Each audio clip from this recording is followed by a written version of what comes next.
Кыргыз Республикасынын президентинин жарлыгы менен Кыргыз Республикасынын Жогорку Кеңешинин депутаттарын шайлоо 2021 жылдын 28 ноябрына дайындалган. Ошону менен бирге 2021 жылы 28 июлда Жогорку Кеңеш кабыл алган Кыргыз Республикасынын президентин жана Кыргыз Республикасынын Жогорку Кеңешинин депутаттарын шайлоо жөнүндө Кыргыз Республикасынын конституциялык мыйзамына өзгөртүүлөрдү киргизүү тууралуу Кыргыз Республикасынын конституциялык мыйзамы 26 августта күчүнө кирди. Аны менен депутаттарды аралаш тутум, мажоритардык пропорционалдык тутум боюнча шайлоонун жаңы тартиби аныкталды.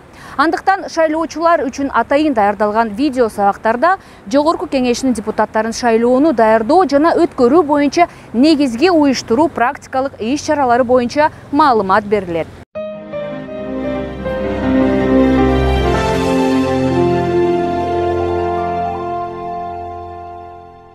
Добуш берүүчү жайдан тышкары добуш берүү деген эмне? Кыргыз Республикасынын жарандары кандай учурда добуш берүүчү жайдан тышкары добуш берүү жерлерде шайлай алышат? Жана негизги добуш берүүнүн тартиби боюнча бүгүн бизге Борбордук шайлоо комиссиясынын шайлоо процессин уюштуруу боюнча башкармалыгынын начальниги Айтекеев Төлөгөн Орозкулович айтып берет.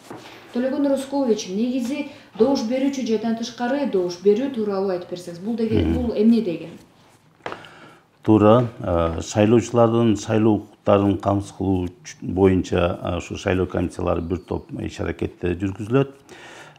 Негизинен ушул добуш берүүчү жайдан сырткары кимдер добуш бере алат? Бул добуш берүүчү жайдан сырткары үйүндө баягы добуш берүү күнү добуш берүү участкасына келип добуш бере албаган жарандар үчүн ушул добуш берүү күнүнөн бир күн мурда өткөрүлөт.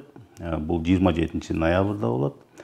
Ал эми кимдер добуш берүүчү жайдан сырткары добуш бере алат дегенде, бул ошол ооруканаларда же болбосо стационардык мекемелерде дарыланып жаткандар, дарылоо мекемелеринде жаткандар, ошондой эле аскер кызматында ошол добуш берүү күнү баягы күзөттө туруп калган аскер кызматчылары, ошондой эле алыска жетүүгө кыйын болгон жерде жашагандар, андан сырткары ошол баягы вахтовый метод деп коебуз, ошол вахталык метод менен иштеген жарандар ошол добуш берүү күнүнөн бир күн мурда 27 ноябрда келип добуш бериш керек болот. Ан үчүн ошол ар бир шайлоочу өздөрү жазуу жүзүндө арыздардын бланкасы бар атайын, ошол арыздын бланкасы негизинде арыз берип, шайлоо комиссияларына арыз берсе, ошол добуш берүү күнүнө 3 күн калганда арыздарды кабыл алуу мөөнөтү аяктайт. Ошондой эле ушул добуш берүү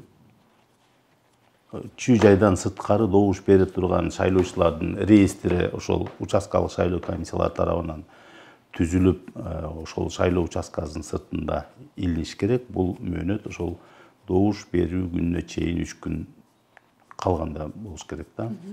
Ошодо негизи добуш берүүчү жайдан тышкары добуштун тартиби кандай болот? Добуш берүүчү жайдан сырткары добуш берүүнү уюштуруу бул участкалык шайлоо комиссияларына жүктөлөт.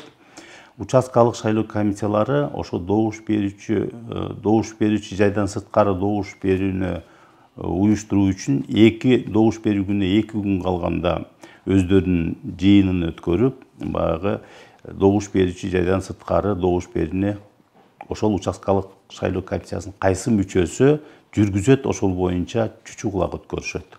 Ошол чучугулактын негизинде добуш берүүчү жайдан сырткары добуш берүү уюштурулат. Ошол чучугулак өткөрүп атканда дагы андан кийин ошол добуш берүү күнү дагы сөзсүз ошол талапкерлердин, саясий партиялардын жана коомдук байкоочулардын катышуусу менен жүргүзүлүш керек. Добуш берүү күнүнө бир күн калганда ошол талапкерлердин, саясий партиялардын жана коомдук байкоочулар барып кандай жүргүзүлүп аткандыгына байкоо жүргүзсө болот.